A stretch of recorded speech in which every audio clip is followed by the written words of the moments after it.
বিগত 16 বছর শেখ হাসিনার শাসন আমল ছিল। অপরাধীদের অভয়ারণ্য, অপরাধী, ধর্ষক, টাকা লুটেরা, স্মাগলার, মাদক ব্যবসায়ী, মাফিয়াতন্ত্র এবং ক্যাসিনোর মালিকদের রমরমা আধিপত্য ছিল আমাদের সমাজে। এবং এই আধিপত্যের কারণেই একটি অপরাধ আরেকটি অপরাধের জন্ম নেয়। কালো টাকার বিস্তারের কারণেই আপনার সামাজিক অন্যান্য অপরাধগুলো হচ্ছে। এত নারী নির্যাতন হয়েছে শেখ হাসিনার আমলে যে এটা বলে শেষ করা যাবে না। আমি আগেও বলেছি যে বাসের মধ্যে আপনার কলেজের ছাত্রী রূপাকে সিরাজগঞ্জের মেয়ে টাঙ্গাইলে তাকে কিভাবে নির্যাতিত করা হয়েছে আপনারা জানেন। এইভাবে খাদিজা, এইভাবে তনু, এইভাবে মিতু, এইভাবে নুসরাত, একটার পর একটা জীবন চলে গেছে, একটার পর একটা তরুণী কিশোরীরা নিপীড়িত হয়েছে।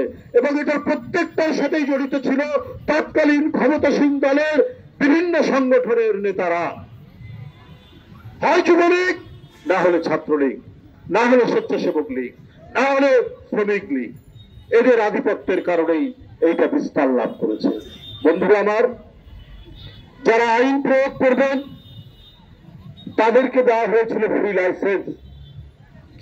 সেখানে কোনো আইন লাগতো না। আইন প্রয়োগকারী সংস্থারা বেআইনি ভাবে বিরোধী দলকে দমনের জন্য এই ধরনের পন্থা নাই যেটা করেনি। যেহেতু আইন প্রয়োগকারী সংস্থারা তারা জানে তারা বিরোধী দলের উপর অন্যায় করলে পরে রেহাই পাওয়া যায়, সুতরাং তারা বেআইনি কাজ করতে কখনো দ্বিধা করেনি।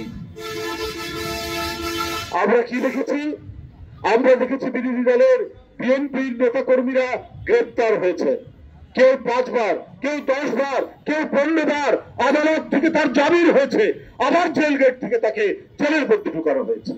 এবং এইটার কারণে টাকা লেনদেন করতে হয়েছে।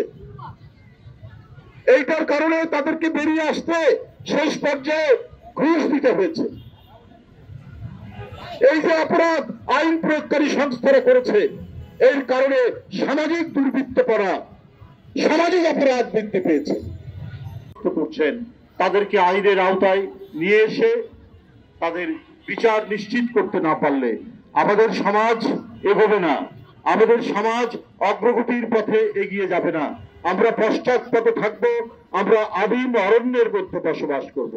আজকের এই আধুনিক যুগে আমরা যেখানে বিশ্ব ব্রহ্মাণ্ড অনুসন্ধান করছি, আমরা খবর নিচ্ছি পৃথিবীর এই মহাবিশ্বের আর কোথাও প্রাণী আছে কিনা, আপনার কোনো মানুষ রয়েছে কিনা, এই অনুসন্ধান যখন আপনার মানব সভ্যতার এই পর্যায়ে এসে হচ্ছে, তখন বাংলাদেশের একটি শিশু বাচ্চা সে নিরাপদ নয়, তাও কি নিজের আত্মীয়ের বাড়িতে। এর চাইতে বেদনাদায়ক, এর চাইতে দুঃখজনক আর কিছু হতে পারে না। এর কারণ যখন রাষ্ট্র এবং সমাজে অপরাধীরা রাজত্ব করে তখন এই প্রকোপ বৃদ্ধি পায়।